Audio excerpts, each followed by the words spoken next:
आत्म साक्षात्कार दे करके माँ ने तो बादशाह तो बना ही दिया है हम सभी को। पर जो उस आत्म साक्षात्कार में उतरेगा, बैठेगा, वही बादशाह बनेगा।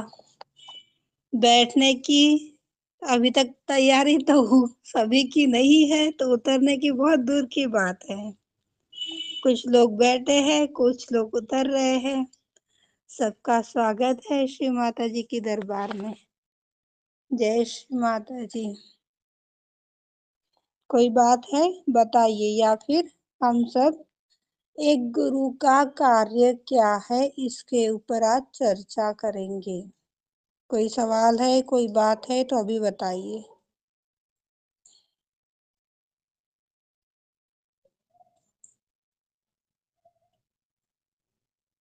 किसी का कोई अनुभव कोई शेयर करना चाहता है, कोई बात?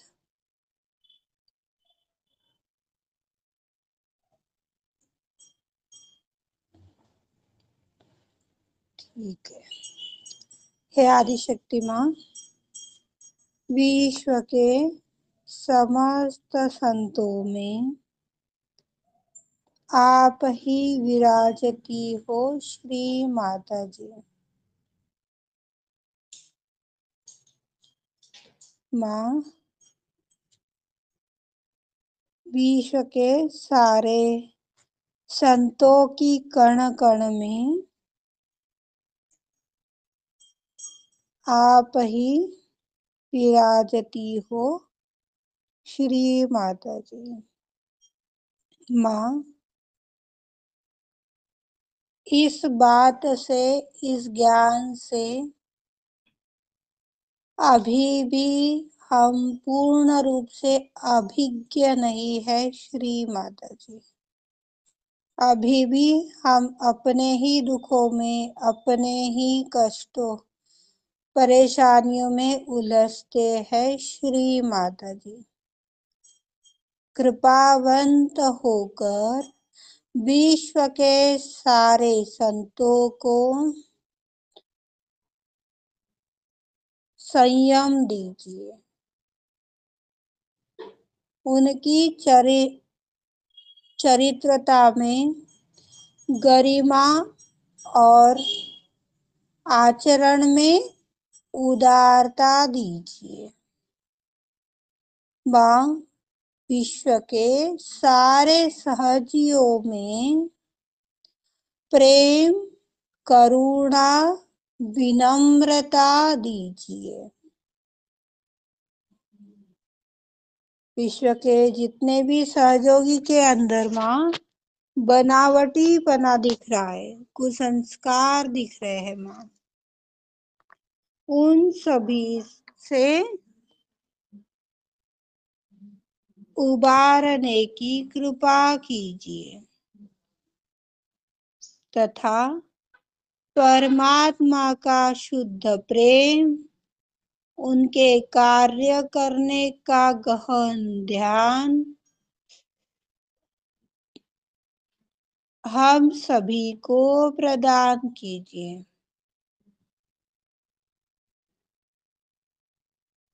जो ज्ञान आप हमारी माध्यम से सारे विश्व में प्रकाशित करते हो माँ, उस ज्ञान की पद्धति में, बांटने की पद्धति में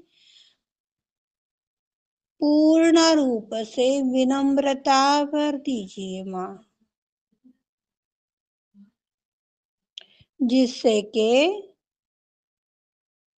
आपका ज्ञान पूर्ण रूप से हम बांट पाए, सारे विश्व में फैला पाए माँ।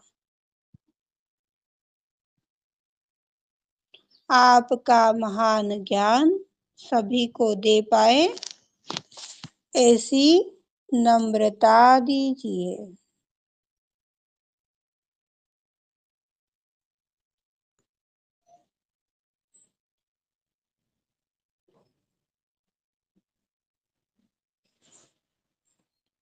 अनंत कृपा करे परमेश्वरी। अनंत कृपा करे परमेश्वरी। अनंत कृपा करे परमेश्वरी।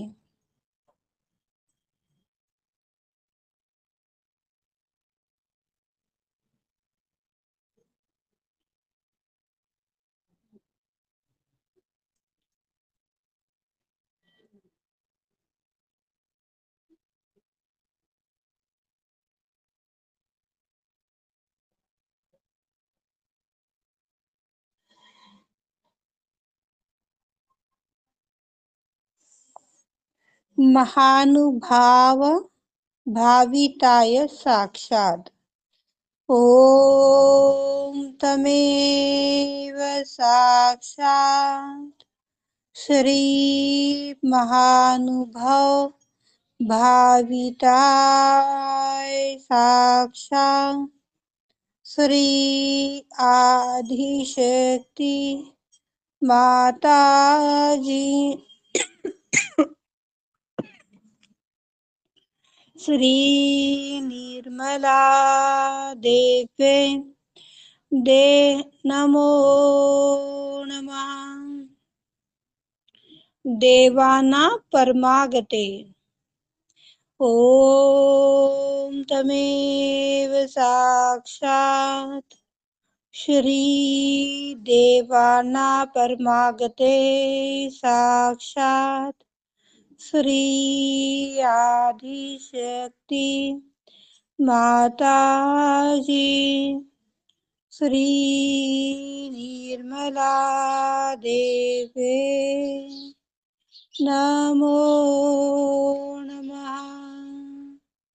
श्री निर्मला देवे नमो नमः। श्री निर्मला देवे नमो नमः। अरुणा दीदी, शोभा वराड़े से बात हुई है?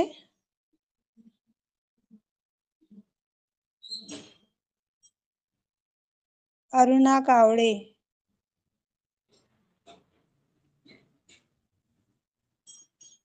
जय श्री माता दीदी। काम मतलब शोभा वराड़े से बात हुई है?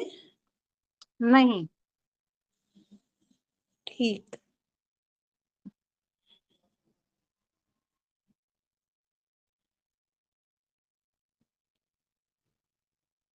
और कोई बात होंगी किसी की तो बताइए, आज्ञा चल रही है। जब विचार चलते हैं तो कोई कार्य संपन्न नहीं हो सकता, उसमें कमतरता ही रहेगी।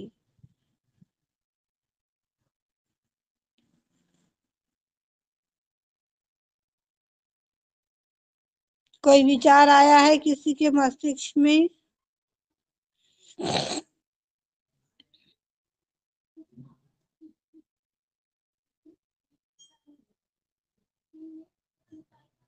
प्रणीता जी, कोई बात है?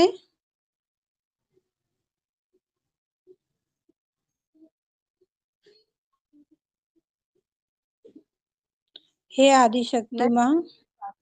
जय श्री माता जी, क्षमा करें। जय श्री माता जी, कोई बात है?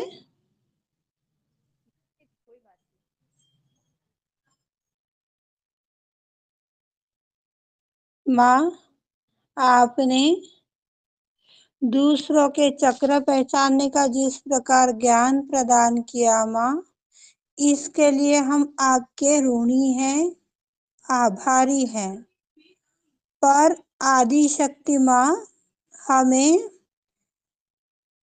चक्र की पहचान के साथ में व्यक्ति की भी पहचान दीजिए, जिससे कि यह पूछने का चांस ही ना बने माँ।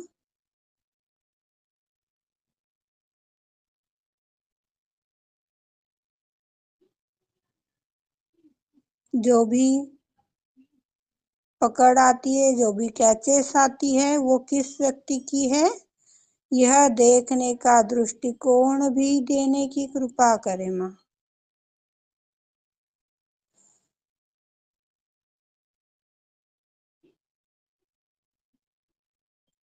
महत अहंकार साक्षात 3 बार। ॐ तमेव साक्षात् श्री महत् अहंकार नमो नमः। ॐ तमेव साक्षात् श्री महत् अहंकार नमो नमः। ॐ तमेव साक्षात् श्री महत् अहंकार नमो नमः। क्षमा क्षमा क्षमा क्षमा क्षमा क्षमा क्षमा। हे आदिशक्ति माँ, जिस किसी की भी यह आज्ञा आ रही है माँ, इसे आप अपने चरणों में विलीन कराइए माँ।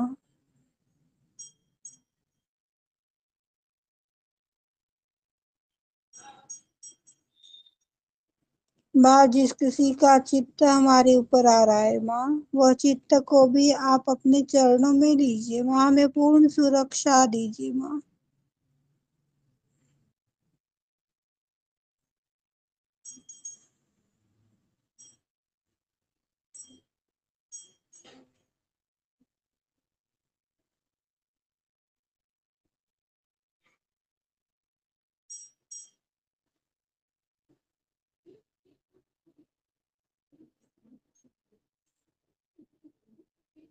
क्षमा क्षमा क्षमा क्षमा क्षमा।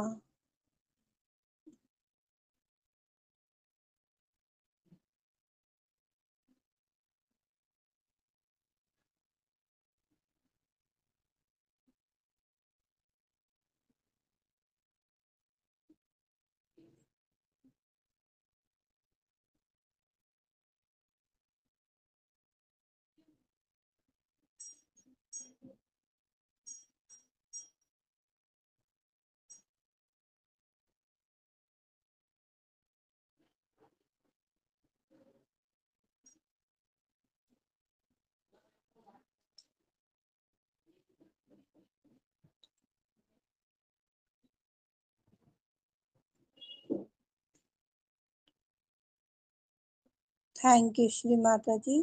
जय श्री माता जी।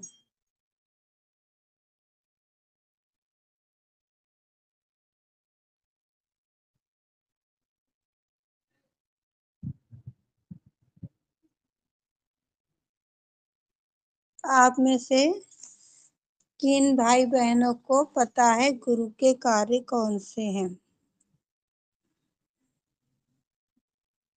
कौन बताएगा?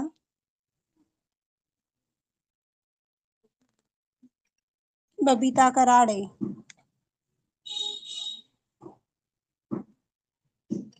क्या है गुरु के कार्य?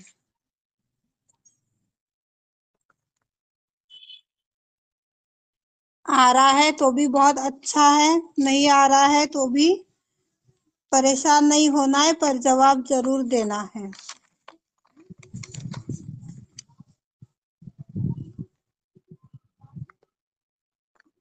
सुषमा दीदी, सुषमा गुप्ता,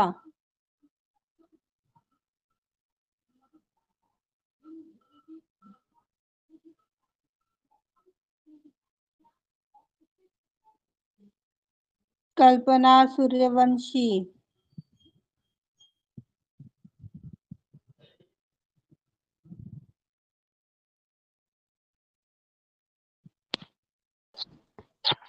वाह क्या हुआ? गुरु का कार्य कौन सा है? जवाब दो।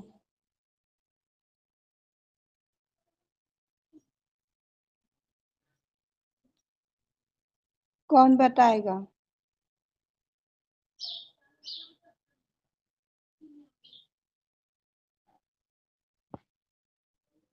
मेनका जी। हाँ अनीता दीक्षित। परमात्मा से मिलाने का गुरु का कार्य है। और मैं बताऊं? हाँ वीना आंटी 1 मिनट रुकिएगा। अच्छा जी। और दीदी अच्छी राह बताना परमा गुरु का कार्य है। अच्छे संस्कार, अच्छी रास्ता दिखाने के लिए गुरु का कार्य है ये। मैं आत्मा से परमात्मा से मिलाने का गुरु का ही कार्य है। तो सही बात बताता है, सत्य की राह पर ले जाता वो गुरु है। थैंक यू श्री माता जी, बहुत बढ़िया। हाँ वीना आंटी। गुरु जो है हमें अंधकार से प्रकाश की ओर ले जाता है।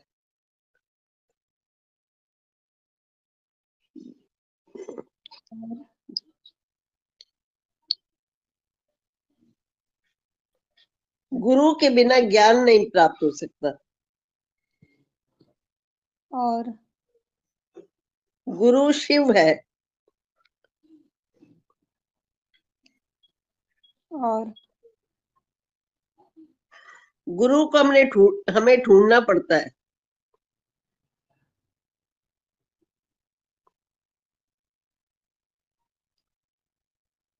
और गुरु को भी अपने शिष्य ढूंढता है।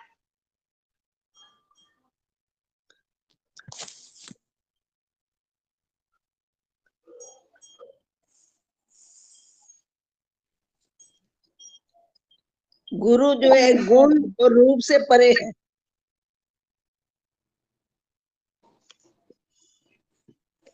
अपना संपूर्ण ज्ञान शिष्य को प्रदान करना, ये गुरु का मुख्य कार्य है।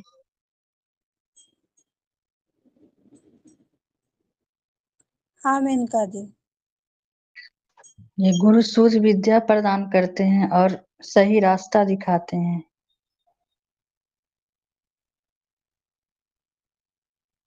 और गुरु हमें प्रणीता आत्मा जी। सिखाते हैं।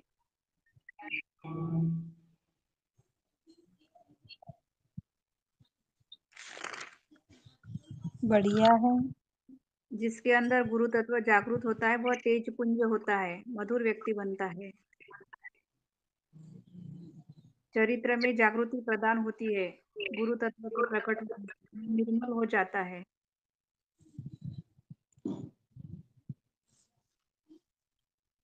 बहुत अच्छी बातें हैं। और कौन बताना चाहेगा? शीला जी, गुरु के कार्य क्या है बताओगे? शीला सिंह।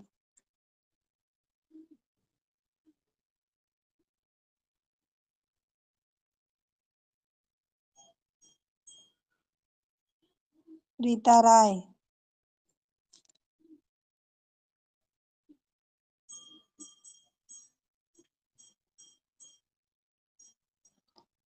चलो थैंक यू श्री माता जी, बहुत अच्छे जवाब दिए हैं आप सभी ने। ऐसे ही हम सभी को आगे बढ़ना है। थोड़ी मेहनत आप कीजिए, थोड़ी मैं करती हूँ, थोड़ी बाकी करते हैं। ऐसा करके ही तो किनारा पाएंगे। एक के ही भरोसे पर रह जाओगे तो किनारा कब आएगा? थैंक यू श्री माता जी। गुरु का कार्य है दूसरों को संतुलन प्रदान करना। गुरु जो होता है वह जल में, वायु में, अग्नि में, समाज में, पांचों तत्वों में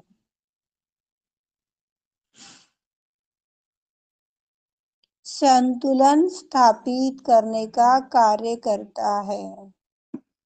जिसके अंदर गुरु की शक्ति पूर्ण रूप से स्थापित हो जाती है, वह जो भी चीज करना चाहता है, अपनी इच्छा के अनुसार करना चाहता है।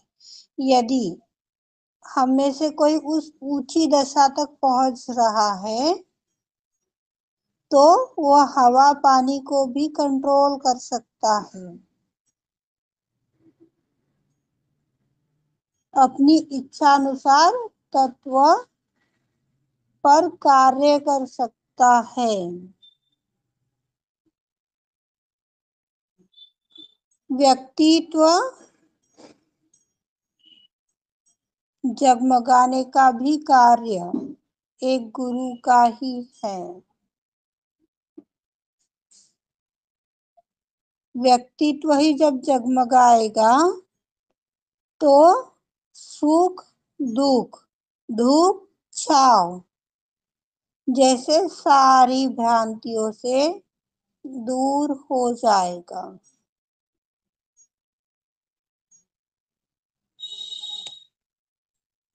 गुरु वो होता है जिन्हें कहीं पर भी बैठा दो, कुछ भी कार्य करवा लो, कोई फर्क नहीं पड़ता। उसे हीरा मोती के आप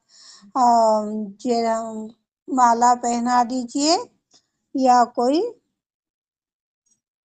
सोने जवाहरात की माला पहना दीजिए, उसे कोई फर्क नहीं पड़ता है। आप सिंहासन पर बैठाइए या जमीन में बैठाइए,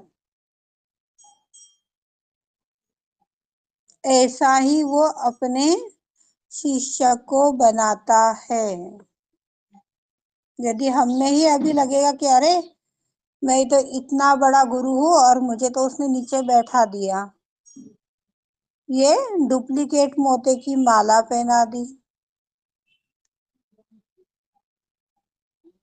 वो कभी गुरु हो ही नहीं सकता। श्री माँ ने अपने एक वाणी में बताया है, श्री माँ की ही परीक्षा लेने के लिए आया था। मैंने तो ये छोड़ा, मैंने तो वो छोड़ा, मैंने तो ऐसा त्यागा, वैसा किया, वैसा किया, सारा बखान श्री माँ के पास कर रहा था। करने के पश्चात श्री माँ को ही उसने सवाल किया कि माँ आप गुरु कैसे हो? आप तो इतने आलीशान घर में रहते हो, इतना अच्छा खाना खाते हो, इतना अच्छा कपड़ा पहनते हो, फिर आप गुरु कैसे? तब श्री माँ ने उसको जवाब दिया कि मेरे घर की हर एक चीज को तोल माप कर तूने देखना और अच्छे से हिसाब लगाना, तब जाकर के तुम्हें जवाब दूंगी। सारा देखा, सारा किया तो उसे उसका ही जवाब दे दिया गया। माँ ने खुद के वाणी से तो कुछ नहीं बताया, पर वो खुद ही समझ गया। हम जो झंडे गाड़ रहे हैं, मैंने ये टागा, मैंने वो किया, मैं ऐसा करूंगी, मैं वैसा करूंगी, किसके लिए कर रहे हैं? खुद के ही लिए कर रहे हैं। माध्यम आप लोग हो, पर जो भी हो रहा है मैं खुद के लिए कर रही हूँ। आप लोगों की वजह से ये कार्य हो रहा है। आज से पूर्व कभी माँ ने नहीं बताया कि तुझे ऐसा करना है या ये ऐसे ऐसे होना है, कभी नहीं बताया। पर आप लोग सवाल करते हो और उसी सवाल के माध्यम से गाइडेंस माँ देती है, और एक एडमिन के नाम पर जो विश्वास आप लोग करते हो उसी को बढ़ाया जा रहा है कि नहीं, उन्होंने ग्रुप बनाया, ये अधिक सहयोगी भाई बहनों की मेंटलिटी बन चुकी है, वो एडमिन है तो वो एकदम सत्य ही बोलेगी, गलत कुछ नहीं बताएगी।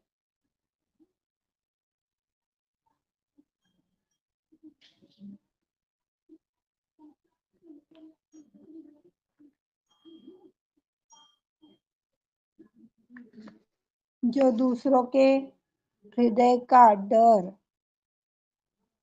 निकाल सकता है, विश्वास जागृत कर सकता है, वह एक गुरु है।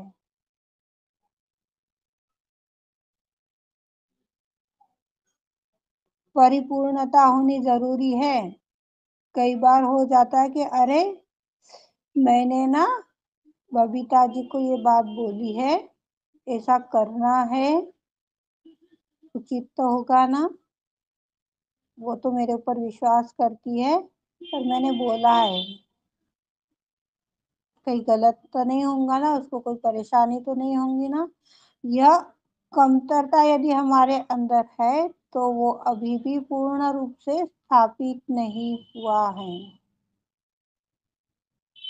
100% सत्य सहज है, हमारी माँ है, और उसी सत्यता में डंके के चोट पर हमें कोई भी बात बताते आनी चाहिए, करते आनी चाहिए। ये एक गुरु का कार्य है।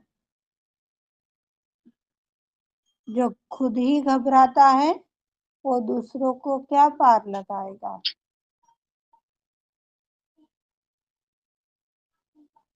सभी प्रकार की प्रलोभनों से, तुच्छता से परे ले जाना, ये भी एक गुरु का ही कार्य है। जब हम सब समय सभी प्रलोभनों से, सभी तुच्छताओं से परे चले जाते हैं तो कोई भी समस्या नहीं बचती, और परिणाम स्वरूप गहराई हमारे अंदर आ जाती है।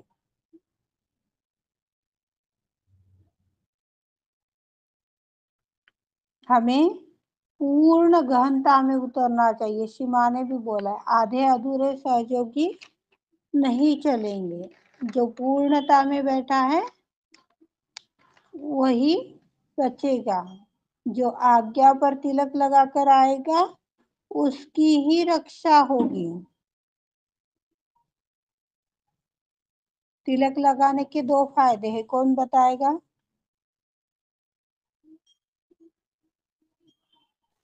जय श्री माता जी। हाँ रीता जी। हमें साक्षी हम किसी को कोई बोलते रहता है तो हम लोग उसको साक्षी भाव से देखते हैं, तो हमें टीका लगाने के यही फायदा है। प्रयास अच्छा है, धन्यवाद। और दीदी एक सवाल आपसे पूछनी थी। बोलो, मैंने तो पहले ही पूछा, क्या है बताओ। दीदी क्या गुरु लोग ज्यादा भोजन कर सकते हैं? नहीं, एक राक्षस ही कर सकता है। दीदी अभी हमने गुरु पूर्ण पूजा को संतुष्टि में बैठा होता है वो, उसको आप एक रोटी भी दोगे तो वो संतुष्ट हो जाएगा। दीदी हम 11 बजे गुरु पूजा को मैंने डायरी में लिख कर रखे थे, तो वही पढ़ रहे थे। समझ में नहीं आया दीदी, क्या गुरु ज्यादा खा सकते हैं या थोड़ा? नहीं, जो संपूर्ण संतुष्टि में बैठा है उसे अधिक खाने की जरूरत नहीं है। मैं अपना एक अनुभव बताती हूँ।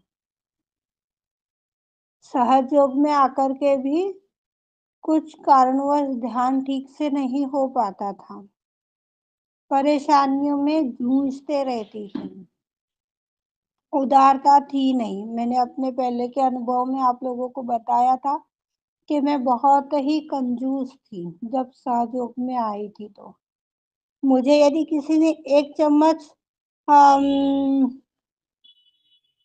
कोई चीज दी है तो 1 ही चम्मच मैं उसको दूंगी, 2 दाना एक्स्ट्रा नहीं दूंगी। ये मेरी आदत थी। खाना भी बनाऊंगी तो गिन के खाना बनाऊंगी, और उसमें से भी नपूर पड़ जाएगी, क्योंकि मेरे अंदर डर था।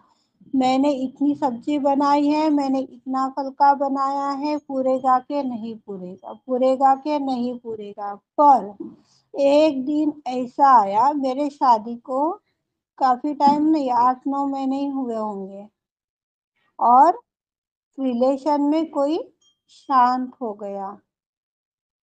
परिवार के सारे बड़े जो थे वो चले गए। मैं और ये 2 ही मेंबर घर में बचे हुए थे।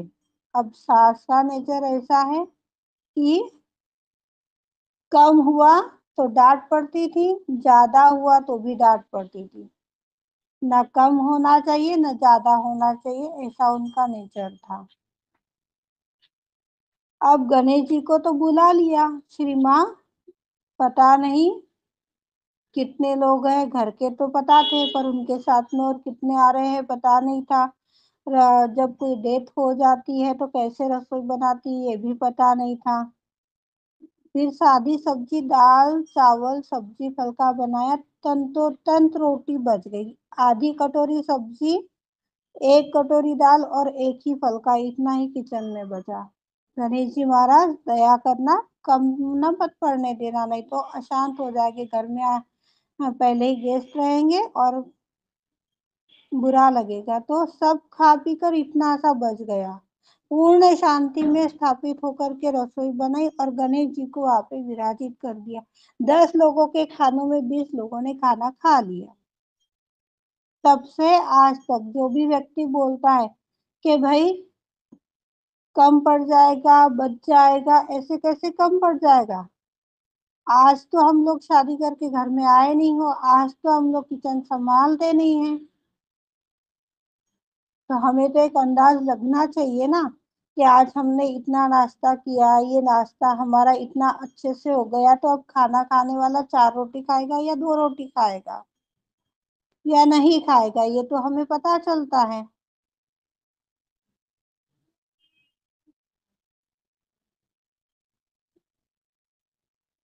कोई भी तो खाना जो बनाते हैं पूर्ण शांति में खाना बनाइए और सामने वाले को खिलाइए। तो 2 रोटी की जगह पे 1 रोटी खाएगा और इतनी बड़ी सी ढेकर लगाएगा, मैंने तो बहुत खाना खा लिया।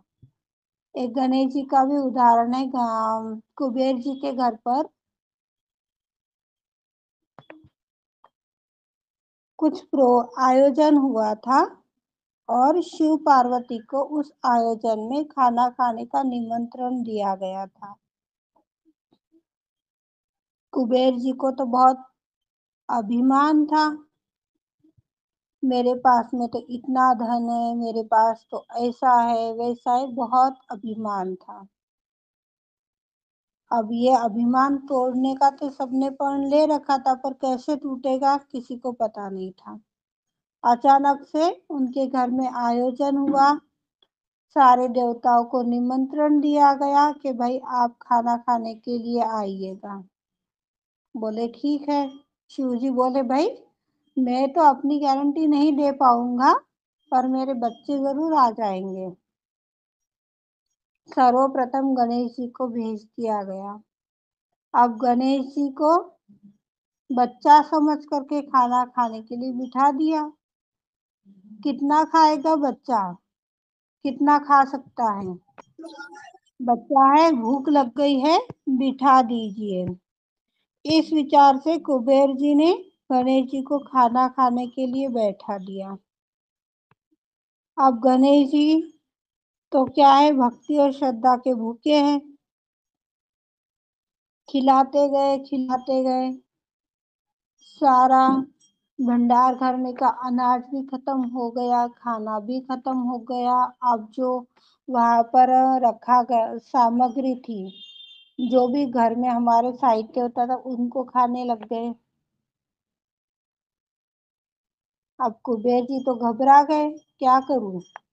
दौड़े दौड़े शिव जी के पास आए, बोले महादेव जी क्या करूं, इनकी भूख तो कम ही नहीं हो रही, सारा राशन खत्म हो गया, सारा अनाज भी खत्म हो गया, अब क्या करूं? तो बोले एक तुलसी का पत्ता उन्हें पूर्ण श्रद्धा से दे दीजिए तो वो तृप्त हो जाएंगे। अब कुबेर जी को तो पहले विश्वास नहीं हुआ, पर बोले ठीक है, अब इन्होंने बोला है तो कर कर देख लेते हैं।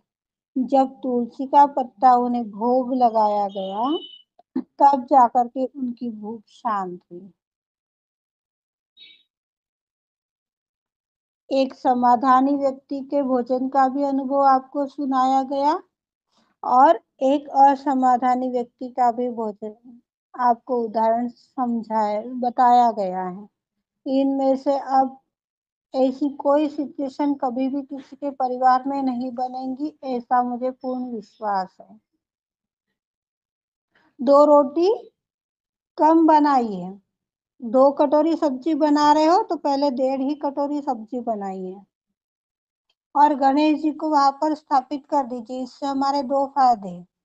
पहली बात तो छोटा काम करने में टाइम कम लगता है।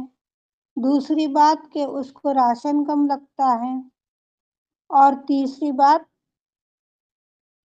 कि खाने वाले में भी संतुष्टि आ जाती है जब गणेश जी को वहां विराजित कर देते हैं तो। कर देखिएगा और उसके पश्चात अपना अनुभव जरूर शेयर कीजिएगा। अपने अनुभवों से हम बहुत कुछ सीखते हैं। अनुभव तो सभी लेते हैं पर शेयर कोई नहीं करता है। आज अपने खुशी में 4 चांद लगे, इसके लिए जरूरी है बताना।